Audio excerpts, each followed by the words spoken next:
Hello everyone, here we have a mind map activity for the students of class 10. Today we will discuss the mind map on polynomials. Through this activity, students can learn and understand all concepts related to the polynomial in an easy way. All students need to complete this mind map activity on a plain sheet and paste it in their notebook for future record and use. So let us start the activity. In order to start this activity, first of all we draw a circle in the top middle of the page and make its leveling by writing here the polynomial chapter 2 class 10, and around this circle we write the information related to the polynomial.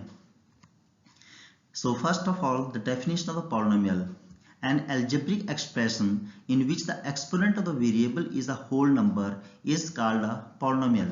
For example, the algebraic expression 4x raised to a 4 minus 3x raised to a 3 plus 4x square minus 5x plus 2 is called a polynomial because in all these terms the exponent of the variable is a whole number. There is no negative power, there is no fractional power, so it is called a polynomial.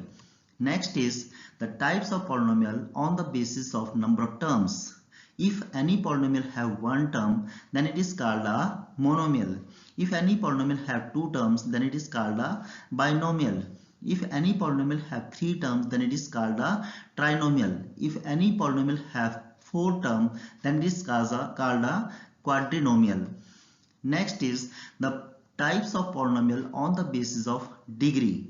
First of all, what is degree? The highest exponent of the variable is called its degree. The exponent is the power of the variable. Exponent means the power. First of all, the constant polynomial.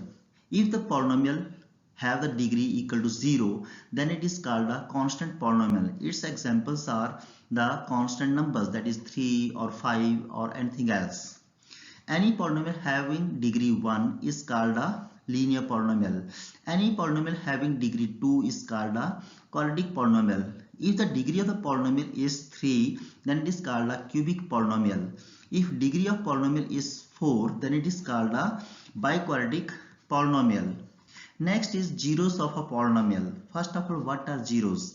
Zeros are the values of x for which the given polynomial become equal to 0.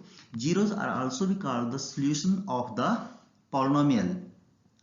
Zeros of a polynomial depend upon the degree of the polynomial. A polynomial of degree 1 have 1 zero. A polynomial of degree 2 is have 2 zeros, and polynomial of degree 3 have 3 zeros. Now there is a relationship between zeros and coefficients of a quadratic polynomial. If we take the general quadratic polynomial like px equal to ax square plus bx plus c, and if we take alpha beta as the zeros of the quadratic polynomial, then we have sum of zeros means alpha plus beta equal to minus coefficient of x divided by coefficient of x square. If we relate these terms with the general quadratic polynomial, then we see here the coefficient of x is b and the coefficient of x square is a.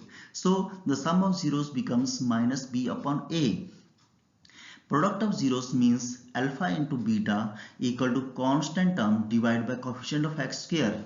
When we relate these terms with the quadratic polynomial, then we see that the constant term is c and the coefficient of x square is a. So product of zeros becomes c upon a.